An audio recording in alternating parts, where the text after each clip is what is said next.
Assalamualaikum warahmatullahi wabarakatuh. Perkenalkan, nama saya Hanum Salsabila Utami dari Prodi D3 Farmasi Politeknik Harapan Bersama.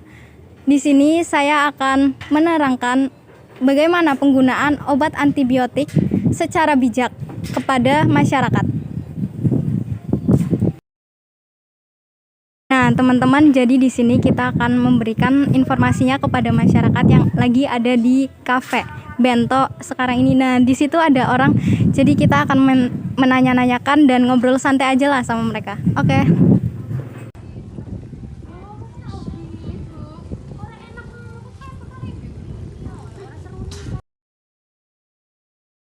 Selamat siang, Kak. Mohon maaf mengganggu waktunya sebentar, boleh? Boleh. Sebelumnya saya mau memperkenalkan diri dulu. Perkenalkan, nama saya Hanum. Saya dari Politeknik Harapan Bersama. Boleh kan saya tanya-tanya dulu nih ke kakak-kakak sekalian yang ada di sini, namanya siapa dan kegiatan kakak ini akhir-akhir ini ngapain aja? Dari kakak dulu. Nama saya Bila, kegiatannya urus online shop. Ya, makasih Kak Bila, semoga lancar terus ya Kak. Kalau kakaknya? Halo, nama aku Salsa, aku lagi aktif kuliah aja sih Kalau boleh tahu kuliahnya di mana ya Kak? di Universitas Pancasakti Tegal.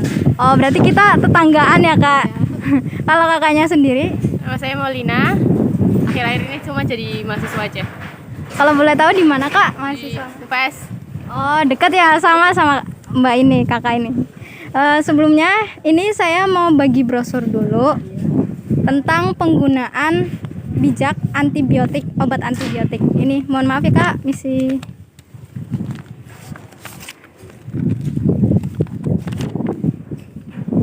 Bisa dibaca-baca dulu.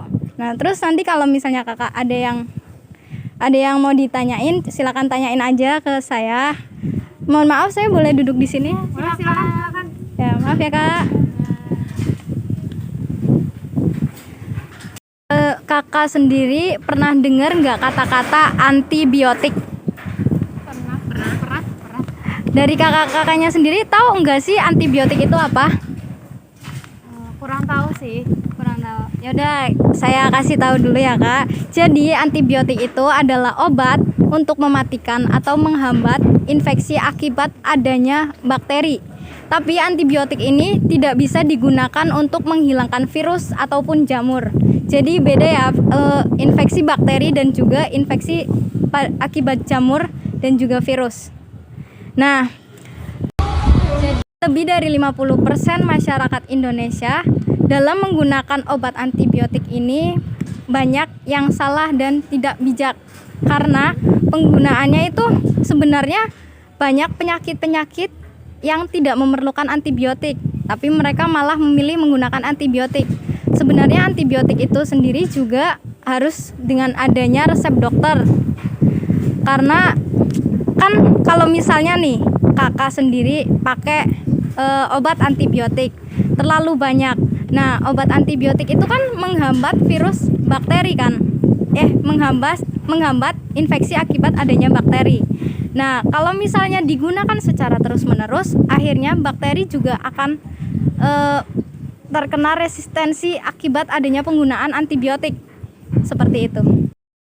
Ada penjelasan tentang antibiotik. Barangkali di sini ada yang mau tanya tentang antibiotik. Saya mau tanya, Ya. resistensi itu apa ya? Nah, pertanyaan yang bagus nih. Jadi, resistensi itu adalah kalau misalnya nih, kita menggunakan antibiotik secara terus-menerus tanpa adanya resep dokter.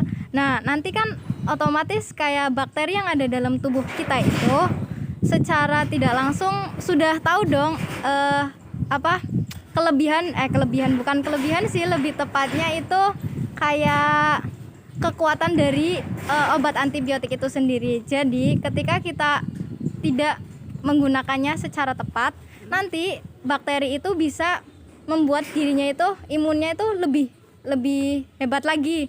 Jadi ketika kakaknya itu terkena penyakit akibat infeksi bakteri, nanti bakteri itu nggak akan mempan dikasih antibiotik. Itu namanya resistensi itu kayak gitu. Jadi bakteri akan kebal terhadap antibiotik. Iya, itu. Barangkali ada yang mau tanya lagi atau saya lanjut ya. Jadi gimana sih ya cara penggunaan antibiotik secara bijak? Nah, di sini saya akan menjelaskan. Yang pertama itu, jangan biarkan antibiotik digunakan untuk semua penyakit. Seperti yang tadi saya jelaskan, nanti akan terjadi resistensi. Yang kedua, habiskan antibiotik sesuai dengan resep dokter.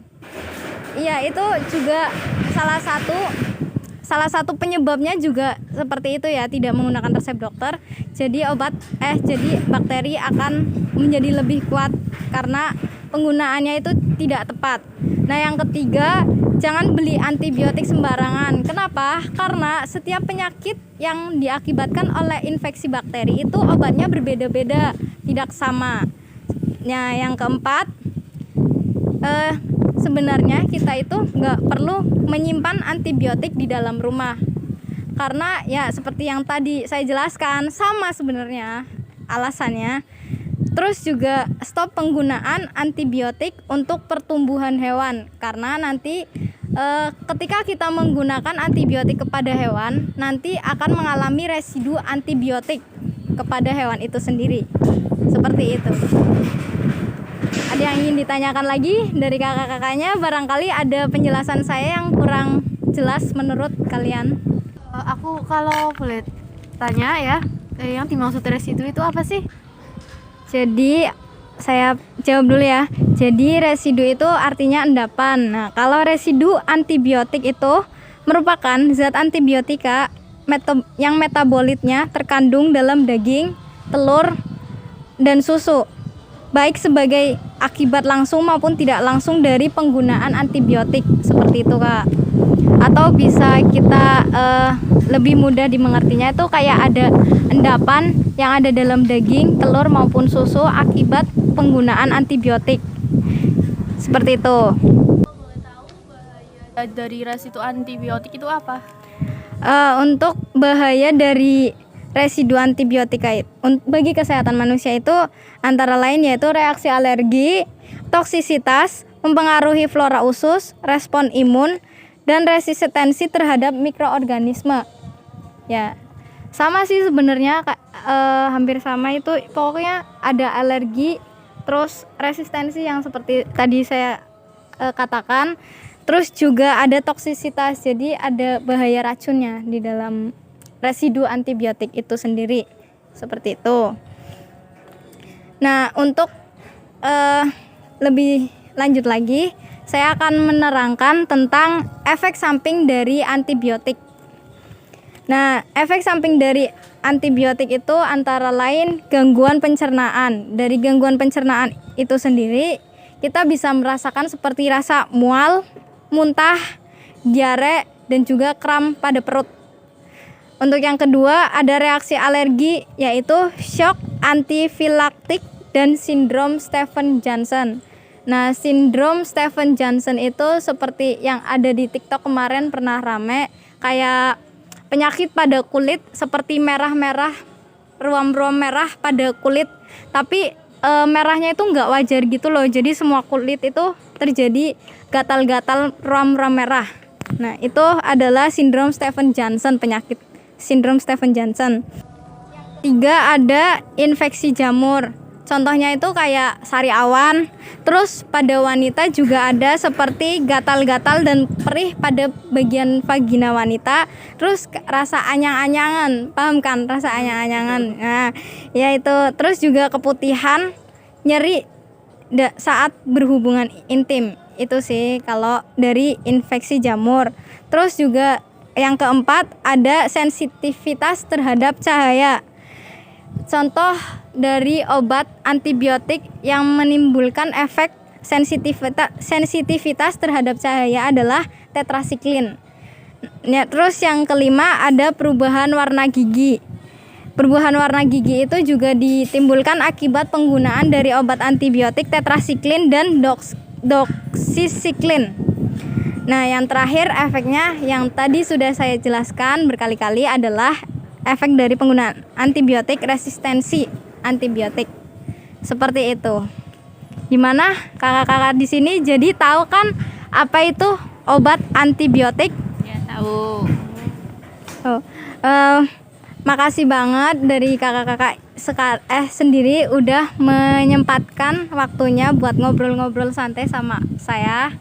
Dan maaf banget kalau misalnya ngeganggu waktunya lagi santai, lagi makan. Ini saya ganggu. Maaf banget dan makasih ya. Kesimpulan yang dapat kita ambil dari video kali ini adalah antibiotik adalah obat untuk mematikan atau menghambat pertumbuhan bakteri akibat adanya infeksi. Untuk antibiotik sendiri terdapat sediaan seperti tablet, sirup, kapsul, dan juga salep.